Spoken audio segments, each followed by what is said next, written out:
Symmetric circuits, theorem number 3.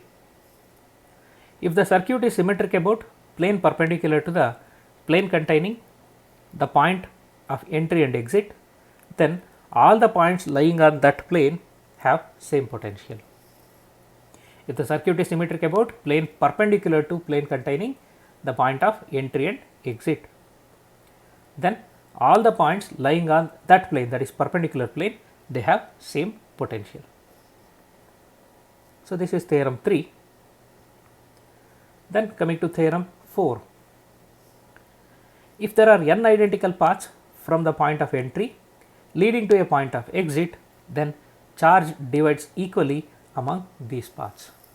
There are n identical paths from the point of entry leading to point of exit, then along all those paths charge gets divided equally. So, to understand this, let us consider a problem, cube problem. A cube consists of 12 identical capacitors, each of capacitance C. Find the effective capacitance between the points E and B. So, here is A, here is B. Let us assume that it is connected to battery. Now, how the charge distribution takes place, we can use theorem 4 for that.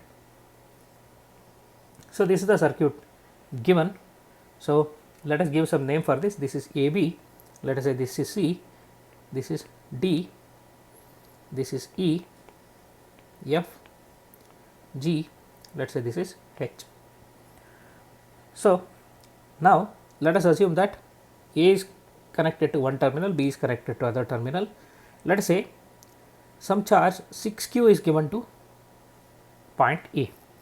6q is the charge given by battery to the point A. So, now there are n identical paths. How many identical paths? One this way, one this way, one this way. So, there are 3 identical paths. So, charge divides equally among these 3. So, this will get 2q, this will get 2q, this will get 2q. All the 3 will get 2q, 2q, 2q, right. Now, after this, one will reach F, one will reach E, one will reach C. Now, at F again there will be splitting of charges, right. Again there will be splitting of charges. So, here this is one identical path, this path is another identical. So, total charge here is 2q, that gets divided q here, right. In the same way, C, from C there are 2 identical paths, one goes to H, one goes to D. This capacitor will get Q, this capacitor will get Q. Similarly, from E, one goes to D, this will carry Q, one goes to G, this will also carry Q. Next,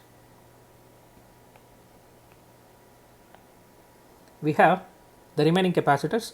So, charge from this, then charge from this, they add up here. So, you will get 2q on this capacitor between G and B. Then between H and B, this will also carry 2q. Between D and B, this will also carry 2q, right. So, now we have applied theorem 4 for this. Now, let us consider the potential difference between A and B. VA minus VB, this can be written as VA minus VC plus VC minus VD. I am going along this path, going from here, here to here, here to here. So, I can choose any path to reach B, okay, plus VD minus VB.